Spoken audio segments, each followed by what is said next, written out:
नुपी ओइबिसिंगना सना सिबसी यामना पामजै अदुगा नुपी ओइबिदा सना असिना नुपी अदुगी लैथेंग ओइरिबनी मखोइगी लैथेंग ओइरिबा सना असिना मरम ओइरगा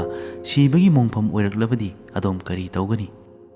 ngasisu mayamgi tamakta anuba wari ama puduna lakchari wari asi mayam punna taminasi aduga wari asi tahanjaba matamda soikilan kiba kayama yaurabasu tabiriba singna ngakpiu haiba wafam asi thamjaraga wari asi haujarage Megha chahini punitoi shurubi amana shopping mall amada sana mayam ama siduna chalami matam asi May 2011 ni Indore gi post locality Srinagar colony da miyoi khara leibala alamki makhoi pulapna miyoi ahum ni makhoi adidi Megha Deshpande mahaki machanupi chahi kumathoi shurabi Ashlesa Deshpande aduga mahaki mabok Rohini chahi humbudra mahaksa mafam asida numit kharani leinaba laglambani aduga Megha Deshpande gi mapuroiba Neeraj Deshpande bank amada manager oina thabak tawbani aduga mahak thabak namaram oiraga atopa city amada leiramki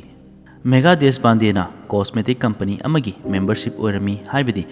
MLM multi level marketing tawrami aduga makhoigi machanupi Ashlesa engineering tamlami hauzik makhoigi imung asi hairiba mafam asida lakpa kuidribani hapta animukta ngairibani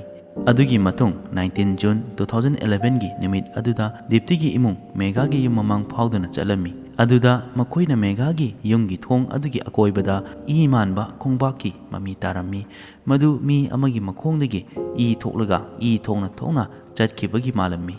adu ubada Dipti pakhalami aduga mahakna yum adugi mapuda pau tamlami yum adugi mapu adu laktuna thong hangnaba mapanda laurami adubu phaniyam kuina thong hangnaba lauraba phauba kana amatana taram khide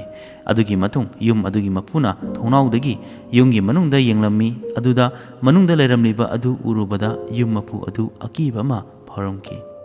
yum manung aduda I ngakta ngairaba asiba hakchang leiramki adusu amakhak nate anikhak nate punna makoi ahumni madu urubada pakhatpa phorumki aduga yum mapu aduna khudakta police ta call tawkirami adugi wa adu mayam khangnarakpadagi ngahaki manungda yum adugi akoibada miyam ama thomjinkhirami hariba thodok adubu yengnaba amukta yum adugi miyoi ahum siba haibasi hek tabada miyamda angakpa amadi phawhalli aduga makoina hariba mafam asida leiribasi ikoi kuidribani aduna maram oiraga makoigi yeknabasu kana amata leiramkhide adudi matau karamna misi asi oiribano haiduna mayamna hangnaramki adugi matung ngahak leiraga police laktuna yengsilamki leiriba miyam adu control tawduna ka adugi manungda changlamki ka adugi manungda leiramliba phibam adu urubada police su angakpa phawramki madudi asuk minungsi leitana mi amabu sanabot amagum irai lain hatpa ngamba haibasi irai laiba thabakti natte ka adugi akoibada igi ngakta ngairami police na yengobada Megha Deshpande gi makokta nomaina kaptana hatpani aduga Rohini amadi Ashlesa na thangna thenduna hatpani asumna case adu munna yengchilaba matung postmortem gi damak hakchang adu thakhirami aduga postmortem gi report gi matung ina makoi ahungi mafamda humphudara rak thangna thenduna hatkibani haiba khangmangamki kari marungi damak mihoi ahum adu hatpano haiduna thigalamki aduda khangmangamki hariba mihat asi sana lupa amadi pot huranbagi damakta hatkiba mihatni makhogi yumda leiba pot atangba amadi mobile phone makhogi sana lupa kaya ama laukhirami aduda natana Megha amadi Ashlesa gi ATM card phauba laukhirami makhada na khangmangamki adudi huranbasing aduna lupa lakh 6-7 mukki sana aduga case oina lupa lakh ama makhaidagi ani muksu laukhirami madugi thodok punamak adu police na angakpa ama oiki haibadi makhogi mafam asida leiriba asi kuidribani hariba thabak asi kanana tawba oiramgani haiduna thigetpa haukhirami aduga makhogi mihat asi pot huranbagi damak nattaba atopa nuainadaba ama leibagi hatpa manba ama yauri aduga hariba mihat asi contract killer ama neklaga hatpa malamki siriba hakchang asida thang manadaba tongan ba thangi takpham taramki aduga Megha dana nomai maru ama panduna sirambani adudi mihatpa asina nomai ama aduga thang ani puduna lakpa oigani aduga police na thibada bullet cells ani shu phangmangamki aduna takpadi nomai anira kaukhibani amadi Megha da kapadagi Megha leikidabani hariba maru ama asi kadaida laikre haiba asini igi khongbak mami tariba adu mihatpa adugi oiramba yai haiduna khanaramki adudi nomai maru ama asi makhoigi maraktagi ama oiramgani police na hariba igi khongbaki mami gi sample lauduna forensic team amada tharamki adugi matung ikoi kuidana report lakhirami ꯑꯗꯨꯗ ꯈꯪꯕ ꯉꯝꯈꯤ ꯍꯥꯏꯔꯤꯕ ꯈꯣꯡꯕꯥꯛꯀꯤ ꯃꯃꯤ ꯇꯥꯔꯝꯂꯤꯕ ꯑꯗꯨ ꯃꯈꯣꯏ ꯃꯤꯑꯣꯏ ꯑꯍꯨꯝ ꯑꯗꯨꯒꯤ ꯅꯠꯇꯦ ꯃꯔꯝ ꯑꯁꯤꯅ ꯀꯟꯐꯥꯔꯝ ꯑꯣꯏꯕ ꯉꯝꯈꯤ ꯍꯥꯏꯕꯗꯤ ꯍꯥꯏꯔꯤꯕ ꯈꯣꯡꯕꯥꯛꯀꯤ ꯃꯃꯤ ꯑꯁꯤ ꯃꯤꯍꯥꯠꯄ ꯑꯃꯒꯤ ꯑꯣꯏꯒꯅꯤ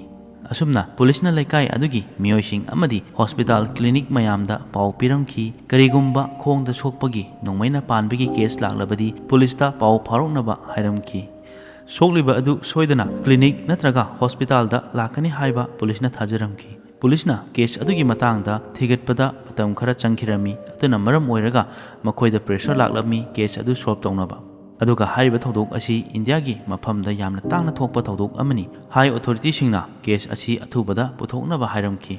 ꯑꯗꯨꯒꯤ ꯃꯇꯨꯡ ꯄꯨꯂꯤꯁꯅ ꯂꯩꯀꯥꯏ ꯑꯗꯨꯒꯤ ꯃꯤꯑꯣꯏꯁꯤꯡꯗ ꯋꯥꯍꯪ ꯄꯥꯎꯍꯪ ꯇꯧꯕꯗ ꯃꯤꯑꯣꯏ ꯑꯃꯅ ꯅꯨꯃꯤꯠ ꯑꯗꯨꯗ ꯃꯦꯘꯥꯒꯤ ꯌꯨꯝꯗꯒꯤ ꯅꯨꯄꯤ ꯑꯃ ꯊꯣꯔꯛꯄ ꯎꯈꯤꯔꯝꯃꯤ ꯄꯨꯂꯤꯁꯅ ꯋꯥꯔꯤ ꯑꯗꯨ ꯈꯪꯕꯗ ꯃꯦꯘꯥ ꯑꯃꯗꯤ ꯑꯁꯂꯦꯁꯥꯒꯤ ꯀꯣꯜ ꯔꯦꯀꯣꯔꯗ ꯂꯧꯊꯣꯛꯅꯕ ꯍꯥꯏꯔꯝꯈꯤ ꯑꯗꯨꯗꯒꯤ ꯄꯨꯂꯤꯁꯅ ꯆꯤꯡꯅꯕ ꯅꯝꯕꯔ ꯑꯃ ꯐꯪꯈꯤ ꯃꯗꯨꯒꯤ ꯅꯝꯕꯔ ꯑꯗꯨ ꯃꯈꯣꯏꯅ ꯂꯩꯀꯥꯏ ꯑꯁꯤꯗ ꯍꯥꯏꯕꯗꯤ ꯁ꯭ꯔꯤꯅꯒꯔ ꯑꯁꯤꯗ ꯂꯥꯛꯇ꯭ꯔꯤꯉꯩꯒꯤ ꯃꯃꯥꯡꯗ ꯍꯥꯏꯔꯤꯕ ꯅꯝꯕꯔ ꯑꯁꯤꯒ ꯋꯥꯔꯤ ꯁꯥꯟꯅꯕꯒꯤ ꯔꯦꯀꯣꯔꯗ ꯂꯩꯇꯦ ꯑꯗꯨꯒ ꯃꯈꯣꯏꯅ ꯍꯥꯏꯔꯤꯕ ꯌꯨꯝ ꯑꯅꯧꯕ ꯑꯁꯤꯗ ꯂꯥꯛꯂꯕ ꯃꯇꯨꯡ ꯅꯝꯕꯔ ꯑꯁꯤꯒ ꯋꯥꯔꯤ ꯁꯥꯟꯅꯕꯒꯤ ꯔꯦꯀꯣꯔꯗ ꯐꯪꯈꯤꯕꯅꯤ ꯑꯗꯨꯒ ꯊꯣꯛꯂꯤꯕ ꯊꯧꯗꯣꯛ ꯑꯁꯤꯒꯤ ꯅꯨꯃꯤꯠꯇꯁꯨ ꯋꯥꯔꯤ ꯁꯥꯟꯅꯔꯝꯃꯤ ꯍꯥꯏꯕ ꯈꯪꯂꯝꯈꯤ ꯑꯗꯨꯒꯤ ꯃꯇꯨꯡ ꯄꯨꯂꯤꯁꯅ ꯅꯝꯕꯔ ꯑꯗꯨ ꯇ꯭ꯔꯦꯁ ꯇꯧꯗꯨꯅ ꯂꯣꯀꯦꯁꯟ ꯊꯤꯗꯣꯛꯅꯕ ꯍꯣꯠꯅꯔꯝꯈꯤ ꯑꯗꯨꯗꯒꯤ ꯈꯪꯕ ꯉꯝꯈꯤ ꯃꯗꯨꯗꯤ ꯊꯣꯛꯂꯤꯕ ꯊꯧꯗꯣꯛ ꯑꯁꯤꯒꯤ ꯅꯨꯃꯤꯠ ꯍꯥꯏꯕꯗꯤ 19 ꯖꯨꯟ 2011 ꯑꯗꯨꯒꯤ ꯃꯇꯝꯗꯁꯨ ꯍꯥꯏꯔꯤꯕ ꯅꯝꯕꯔ ꯑꯁꯤꯒꯤ ꯂꯣꯀꯦꯁꯟ ꯑꯁꯤ ꯃꯦꯘꯥꯒꯤ ꯌꯨꯝꯗ ꯂꯩꯔꯝꯕ ꯊꯦꯡꯅꯈꯤ ꯑꯗꯨꯗꯒꯤ ꯅꯝꯕꯔ ꯑꯗꯨꯒꯤ ꯗꯤꯇꯦꯜꯁ ꯂꯧꯊꯣꯛꯈꯤ ꯅꯝꯕꯔ ꯑꯁꯤ ꯅꯦꯍꯥ ꯕꯔꯃꯥꯒꯤꯅꯤ ꯍꯥꯏꯕ ꯈꯪꯕ ꯉꯝꯈꯤ ꯅꯦꯍꯥ ꯀꯔꯝꯕ ꯃꯤꯅꯣ ꯍꯥꯏꯗꯨꯅ ꯊꯤꯕꯗ ꯅꯦꯍꯥ ꯑꯁꯤ ꯁꯦꯜꯁ ꯒꯔꯜꯅꯤ ꯍꯥꯏꯕ ꯈꯪꯕ ꯉꯝꯈꯤ ꯑꯗꯨꯗꯒꯤ ꯅꯦꯍꯥꯕꯨ ꯃꯤꯀꯨꯞ ꯈꯨꯗꯤꯡ ꯁꯦꯟꯅꯔꯝꯈꯤ ꯑꯗꯨꯒ ꯃꯦꯘꯥ ꯃꯤꯍꯥꯠꯀꯤ ꯊꯧꯗꯣꯛ ꯑꯗꯨꯒꯤ ꯃꯇꯨꯡ ꯅꯨꯃꯤꯠ ꯍꯨꯝꯅꯤ ꯂꯩꯔꯒ 22 ꯖꯨꯟ 2011ꯗ ATM ꯑꯃꯗꯒꯤ ꯄꯩꯁꯥ ꯂꯧꯊꯣꯛꯅꯕ ꯆꯠꯈꯤꯔꯝꯃꯤ ꯑꯗꯨꯒ ꯄꯩꯁꯥ ꯂꯧꯊꯣꯛꯂꯕ ꯃꯇꯨꯡ ATMꯗꯒꯤ ꯊꯣꯔꯛꯄ ꯃꯇꯝꯗ ꯏꯟꯗꯣꯔ ꯄꯨꯂꯤꯁꯅ ꯅꯦꯍꯥꯕꯨ ꯐꯥꯒꯠꯂꯝꯈꯤ ꯑꯗꯨꯒ ꯆꯦꯛ ꯇꯧꯔꯝꯃꯤ ꯑꯗꯨꯗ ꯅꯦꯍꯥꯒꯤ ꯕꯦꯒꯇꯒꯤ ꯑꯁꯂꯦꯁꯥꯒꯤ ATM ꯀꯥꯔꯗ ꯐꯪꯈꯤꯔꯝꯃꯤ ꯑꯗꯨꯒꯤ ꯃꯇꯨꯡ ꯏꯟꯅ ꯀꯦꯁ ꯑꯗꯨ 50% ꯁꯣꯜꯕ ꯑꯣꯏꯔꯝꯃꯤ ꯄꯨꯂꯤꯁ ꯁ꯭ꯇꯦꯁꯟꯗ ꯅꯦꯍꯥ ꯄꯨꯔꯛꯈꯤ ꯑꯗꯨꯒ ꯋꯥꯍꯪ ꯄꯥꯎꯍꯪ ꯇꯧꯔꯝꯈꯤ ꯑꯗꯨꯗ ꯅꯦꯍꯥꯅ ꯋꯥꯔꯤ ꯄꯨꯝꯕ ꯍꯥꯏꯗꯣꯔꯛꯈꯤ